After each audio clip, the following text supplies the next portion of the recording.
Ganitong luto sa okra, hindi ka talaga magsasawa. Napakasarap niya.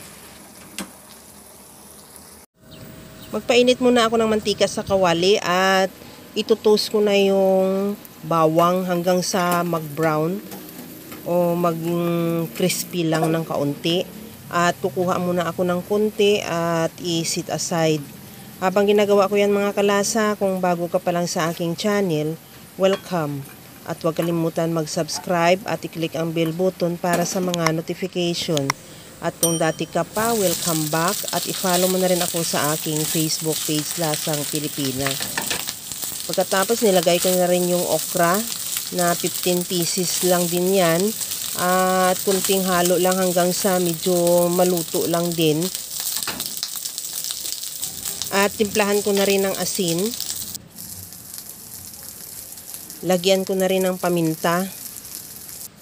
At maglagay na rin ako ng oyster sauce. Ihalo lang ng mabuti hanggang sa mag-reduce lang din yung oyster sauce. At maglagay ako ng kunting tubig para hindi lang masyado mag-dry o hanggang sa makapapaluto lang talaga sa okra.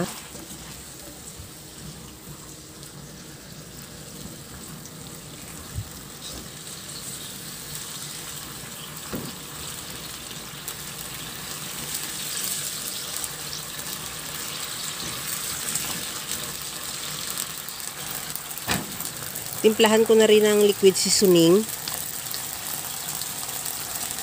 At takpan hanggang sa maluto lang din yung okra.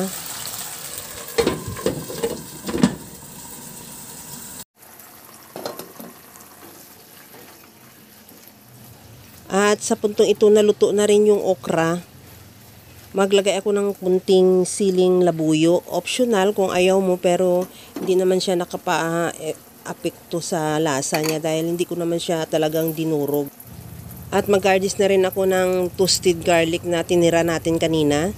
At ready to serve na yan yung ating napakasarap na okra with oyster sauce. Kaya mga kalasa, kung nagustuhan mo yung ating video, please like na lang at pakishare na rin sa inyong mga friends. At kung bago ka pa lang sa aking channel, subscribe na at i-click mo na rin ang bell button para sa mga notification. Kaya mga kalasa, gawa na dahil hindi lang siya masarap, healthy pa. Hanggang sa muli mga kalasa, thank you for watching. Bye-bye!